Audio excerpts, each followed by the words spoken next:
The Middle East. Officially, it comprises 17 distinct countries.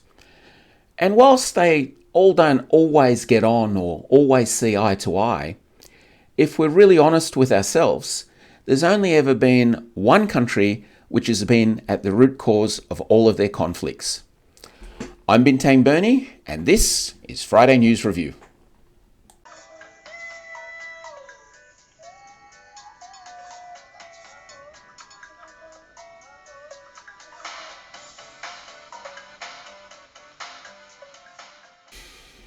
Welcome to Friday News Review for the 20th of June 2025.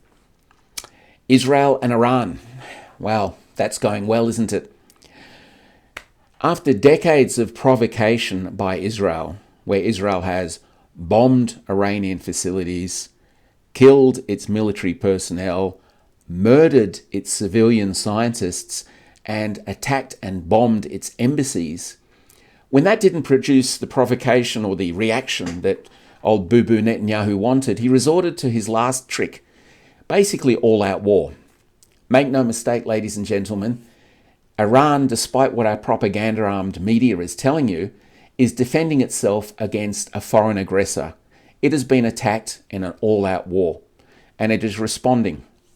Now, why would Israel suddenly attack Iran? Well, the reason we're given is that Iran is on the cusp of developing nuclear weapons and possessing a nuclear bomb, like the kind that Israel has, And boo-boo Netanyahu assures us that the only people who should be allowed to have nuclear weapons are democracies, because they're the only people that we can trust not to use them.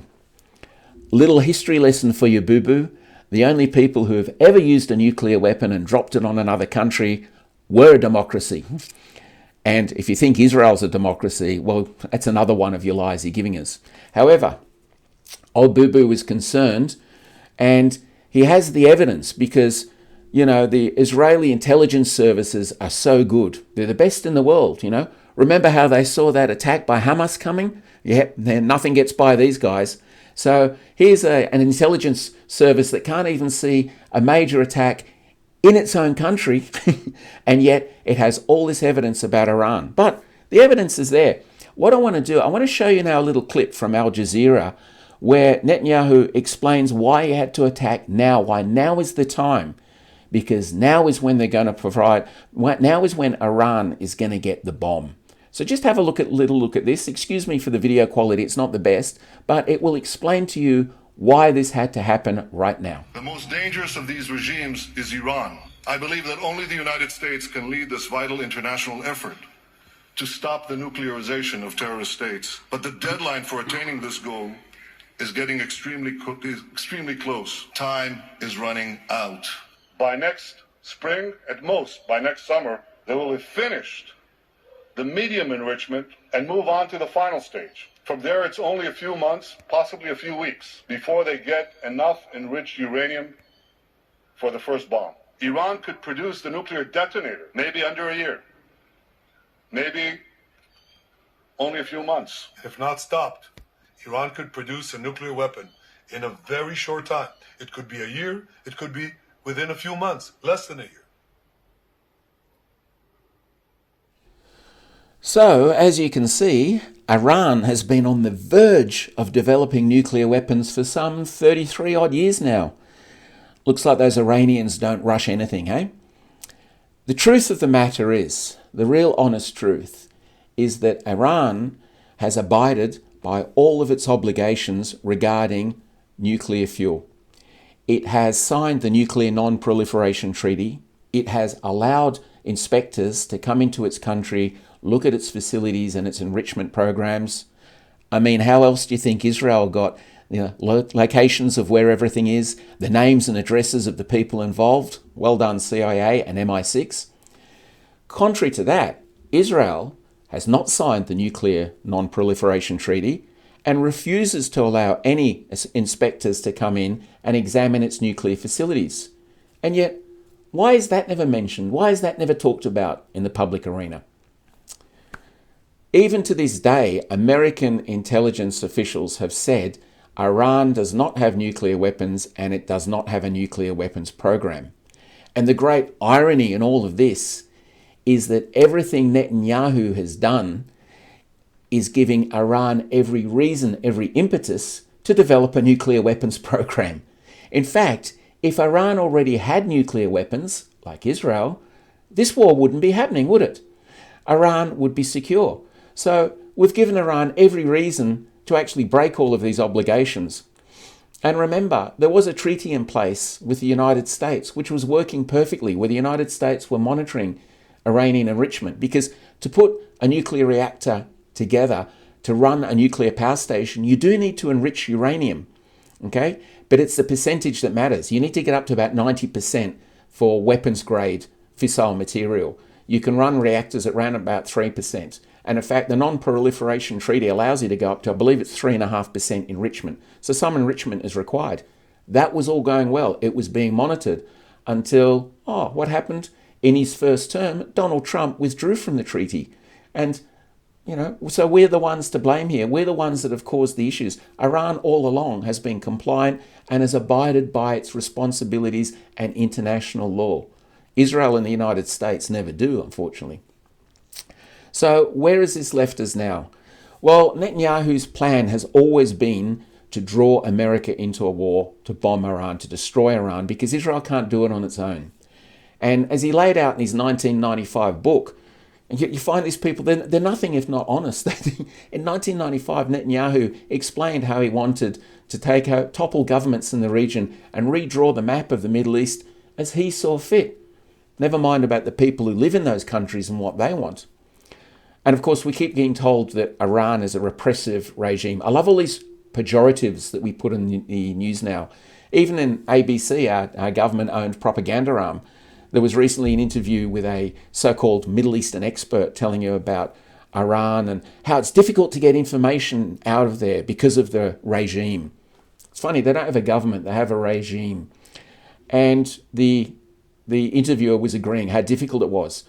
Then the Middle East expert went on to talk about what was happening in Iran and show you videos of cars leaving and, chaos in the place. But hang on, you just said it was difficult to get information, yet you've got videos. Maybe if you put a reporter there, you might find some more information coming out of the place. The great irony, once again, is this so-called repressive regime. I remember several years ago watching a documentary, a show called Foreign Correspondent, on the same ABC, where they followed an Iranian woman and how she lived in Iran. She was a doctor. She'd gone to university, educated woman. She drove a car to work every day, worked in a hospital, came home. Apparently that's a repressive regime. Funny, if you lived in, let's say, Saudi Arabia, you couldn't be a doctor if you're a woman. You've only just been allowed to drive a car. So why don't we call Saudi Arabia a repressive regime? As I always say, perspective is such a fickle thing.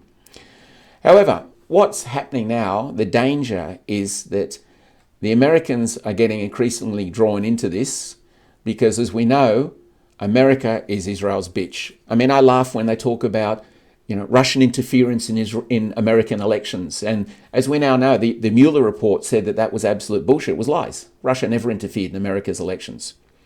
And interestingly enough, I have to say, Israel does not interfere in America's elections. No.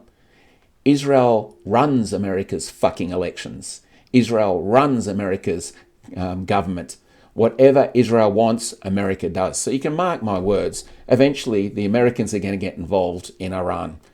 The danger there now is that we have Pakistan arcing up, as well as Russia and China, by the way. This whole situation is not looking good. Pakistan is a nuclear-armed power. And they are, to some extent, understandably, extremely concerned about what happens in Iran on their border, because they don't want instability. They don't want governments overthrown. They don't want refugees running all over the place. They have a vested interest in a stable Iran. And Iran is a stable country right now if we'd stop fucking bombing it. So the Pakistanis have come out and said that they will support Iran. The danger is that you have now nuclear-armed countries involved in conflicts. If you remember a couple of episodes ago, Friday News Review, I talked about how nuclear détente works and about mutually assured destruction, and how countries are on edge watching each other. Remember, I used the analogy, it's like two boxers circling each other in a ring. The problem with nuclear weapons is that because they have to be kept on such a high state of alert to maintain a credible deterrence, if anything happens and the button's pushed, it starts a chain of events which you cannot stop. Within minutes, things are in play that cannot be undone. And remember, once these weapons are launched, there's no recall, there's no self-destruct button. They're going somewhere and they're going to cause damage. And the damage they're going to cause is horrific. And I often think people underestimate, or they forget, or they've almost become comfortable with nuclear weapons. So what I've done, I've gone to a site, it's called NukeMap, by a guy called Alex Wellerstein. And what NukeMap does is it gives you the best available resources to show what would happen if a nuclear warhead was detonated. And you can choose any place in the world, and based on the latest scientific evidence, it will give you a relatively accurate idea of the sorts of destruction that you could expect.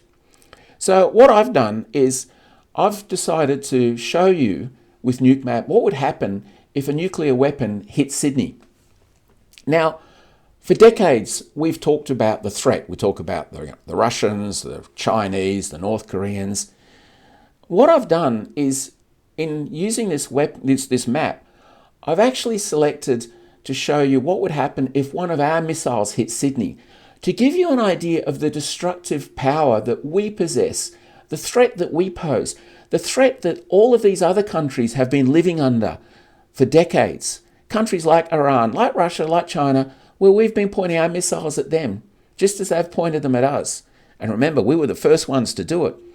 But just to give you an idea of the destructive power of what we possess, I'm going to show you now what would happen if a Trident D5 missile was launched into Sydney. Now, the Trident D5 is the standard Western ballistic missile used in nuclear-armed submarines by the Royal Navy and the United States Navy. So let's have a look and see what we're capable of doing. Okay, so as you can see, we're going to go through our multiple choice list of melting, and we'll stick with as I discussed, the Trident warhead. So let's move over to our map here, and we're going to see what happens if one of these babies was launched against Sydney. So we're going a bit closer here because we want to be accurate. These things are incredibly accurate. They use stellar navigation as they fly through space before they impact. They actually correlate their position with stars to make sure they get a better hit. And we've selected airburst because, contrary to popular belief, these things don't actually hit the ground. They're usually timed to detonate above the surface because you kill more people that way. So let's see what happens when a Trident D5 warhead hits the centre of Sydney, right in the middle of Hyde Park there. Boom. Okay, doesn't look too good, does it? Let's zoom in and see exactly what's happening here. So the CBD, this area here, which is called the fireball radius, everything that is there, buildings, parked cars, pets, trees, people, any living thing, any structure, no longer exists. Forget what you've seen pictures of Hiroshima and places like that. Those bombs were firecrackers compared to these things. Nothing in that circle is there anymore. Nobody in that circle exists anymore. Then if we zoom out slightly, we come to what we call, laughingly almost, the moderate blast damage. In this area, large buildings, concrete structures will be severely damaged. Houses, private dwellings will be flattened. The damage there will be massive. The casualties there will be horrific. Then we come out a little bit further and we come to an area called the thermal radiation radius.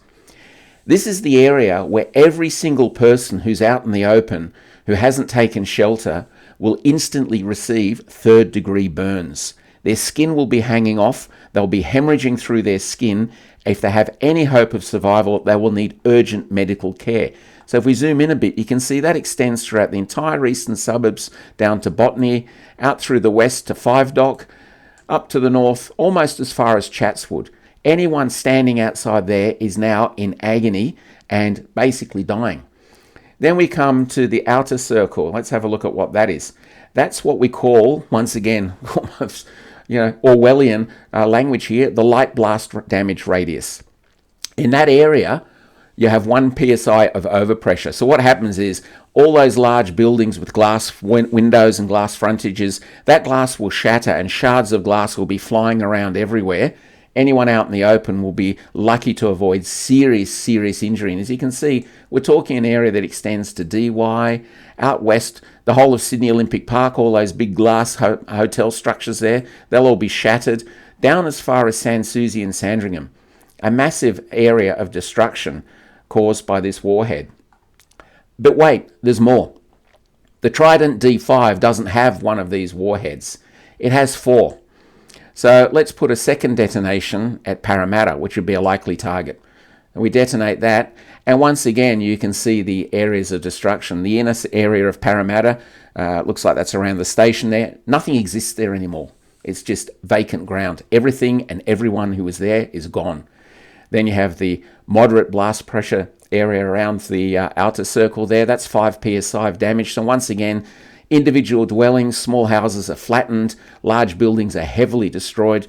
And then, of course, you extend out to the thermal radiation area, the 3rd degree burns part, which you can see extends to Sydney Olympic Park, down to Sefton, Carramar, out west past Prospect, and up north to Pennant Hills. And then, of course, we have that outer area, which we call the light blast damage area, where houses are destroyed. Remember, there's spontaneous fires erupting everywhere, glass and debris flying around, massive destruction. And don't forget, these overlapping areas are getting twice the damage there. So the damage in these areas is going to be very, very extreme. But as I said, remember, we need to do 4 detonations because that's what happens when you launch one of these missiles. So we'll do another one in the centre of Penrith, and we'll detonate that off. And once again, as you can see, the fireball has vaporized the centre of Penrith, the station, the shopping area no longer exists.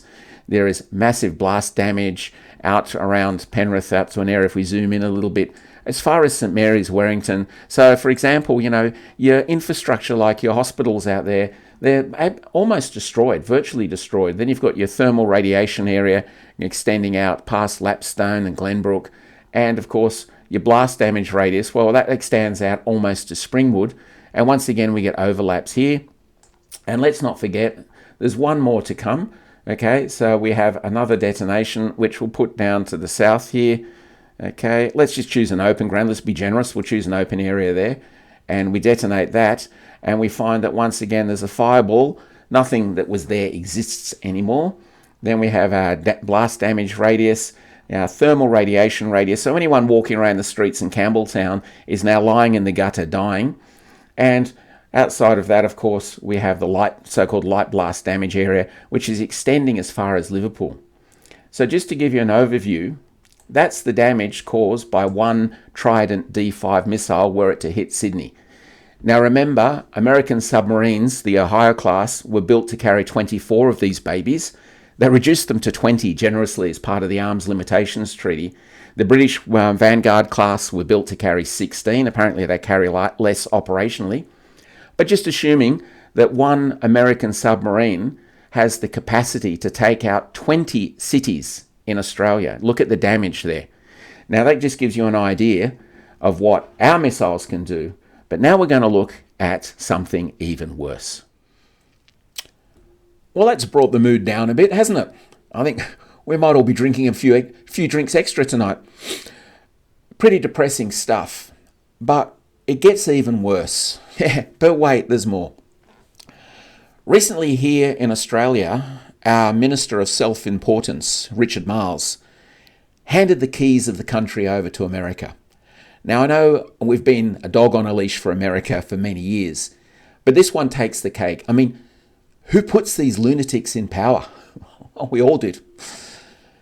Richard Marles said to America that in any potential conflict with China over Taiwan, Australia would, of course, be a staging area. I mean, the Yanks must be laughing their heads off. Richard, why do you think they want to use us? Because that way, if there's a big exchange, Sydney gets nuked instead of Seattle. If we are taking a role in fighting China, we are making ourselves a target against a nuclear superpower who incidentally is our largest trading partner, someone you think you'd want to be friendly with. And I still don't understand why we keep talking about defending Taiwan against China. For a start, since Richard Nixon introduced the One China policy, all Western countries have recognized that Taiwan is part of China. So we are prepared to go to a war and get ourselves killed to defend China against China. Taiwan, however, needs to be put in its place. These people keep provoking China. Stop calling yourself the People's Republic of China. I often say to people, do you know China Airways? Who does that belong to? Oh, it must be China. No, it's Taiwan's national airline. So maybe we want to start talking to the Taiwanese about waving the flag in China's face all the time and starting to behave. And maybe accepting that we can try and negotiate a future for an independent Taiwan, but understand that China doesn't want American missiles just a few miles off its coast. So there's a reason why China is very, very adamant about keeping Taiwan as part of China and out of Western hands, because we know what will happen there. And just as an aside, I always think it's interesting that when you have a small region of people who feel ethnically diverse from their mainland, and they don't like the government system in their mainland, and they want to cede and be autonomous and have a separate identity, how we suddenly don't like that. We don't like it, you say? Yes, because I'm not talking about Taiwan, I'm talking about Ukraine and the Donbass. And you tell me the difference. However, when it comes to Taiwan, we're all for autonomy. We're all for ceding and separation and allowing this region to be independent. Okay. When it comes to the Donbass, of course, we can't do that. Anyway, I digress. What I'm going to show you now is a real banger. This is what happens if, thanks to people like Richard Marles, we end up getting nuked by China. I'm going to go back to Nuke Map and I'm going to show you the exact same scenario, only this time I'm going to use, instead of an American submarine-launched ballistic missile, I'm going to use a Chinese missile, a land-based ICBM, which has comfortably within the range of being fired from China and hitting Sydney. This thing is called the Dongfeng 5, which is probably Chinese for you're fucked 5, I don't know. But this thing, if it was fired at Sydney, I want to show you what would happen from just one of these babies. Take a look at this. Okay, so let's see what this thing does, the Dong 5, and we're actually going to tick the casualties box, which will give an estimate. It's a crude estimate, but it gives us an idea as to actually how many people would suffer if one of these things were to go off. So we'll pick a spot, let's go roughly in the centre of the Sydney area, and we'll see what happens when this banger detonates. Boom. Just take a look at that. And remember, this is just one land-based ICBM. So if we zoom in a little bit, we can see that our fireball area has basically obliterated the Olympic Park and the area around Lidcombe. Everything that was there is no longer there. Then if we zoom out a little bit, okay, we'll go to, we have to keep zooming out because the area of damage is so huge. Our moderate blast damage. So remember, every single house here has been flattened, every large building severely damaged. There is massive amounts of debris flying around at almost supersonic speed, shredding anyone who happens to be out and about. Then we go to, of course, our thermal radiation radius, which now extends from Manly right out almost to Penrith, you can see there. Anyone in that area who is out, who's standing around, who's exposed, is now dying in agony, having suffered horrific third-degree burns and looking for medical help, which has basically been obliterated. Then we get to the light blast damage area, and as you can see, we're now extending to an area as far as Mona Vale in the north, okay, and across to Penrith. All of the houses and structures there are damaged, glass has been shattered and is flying around. People are in urgent need of medical attention. And that is just one of these missiles. So let's have a think about that. And let's have a look. What was the calculation in terms of casualties? Well, an estimated fatality of 767,000 people. So nearly 750,000 people are estimated to die in that. And then we have another 1.5 million people injured. That is just from one, I repeat, one land-based ICBM. Very sobering thought. Well, that's it. That's it for the show. That's it for me. That's it for you. That's it for life on Earth. Yes, pretty depressing stuff, isn't it? But that's what we're actually about here at the Winston Smith Project, is trying to get people to see through the mist, to clear the veil of propaganda, lies and deception, which you are continually fed day after day after day. We need to stop seeing people as our enemies. Iran is not your enemy. China is not your enemy. North Korea is not your enemy. Russia is not your enemy. The countries which are your enemies, the countries which are the dangerous ones, are the United States, Israel, the United Kingdom. These are the countries which are likely to get you and me killed. These are the countries which are manipulating the world and causing conflict around the world. And we need to see that. We need to start thinking about how these people behave that we put in charge. They behave nothing short of, lunatics. They're psychotic. Only deranged people could do and act and talk the way that these leaders do. And yet they're there. They're in power. They're running the planet. And they're risking our lives on a daily basis. They're insane. Either that or we are, one of us. But we need to think about that, and we need to stop being led, and we need to start thinking for ourselves about the future and the world that we want to live in. So let's hope that we have something more cheery and more uplifting to talk about next Friday. Let's hope we're still here next Friday. So just as an aside though, if any of you who watched the last week's Friday News Review would have seen there was a program on ABC Four Corners this week talking about the Awkward Submarine program. And it was interesting. A lot of the issues that we raised in last Friday's news review were actually brought up on the Four Corners program. So both of you who watched that would have noticed that, and it was very interesting to see. Anyway, that's all for me for this Friday. I hope you have a good weekend. Don't drink too much. There might be a week next week. We'll see what happens. But my prediction is that at some point, America's going to get dragged into this war, and there's going to be potential for massive expansion. Let's hope I'm wrong, and let's hope that I can still see you next Friday. Take care, and remember, as Bintang always says, there are two types of people in this world. Avoid them both.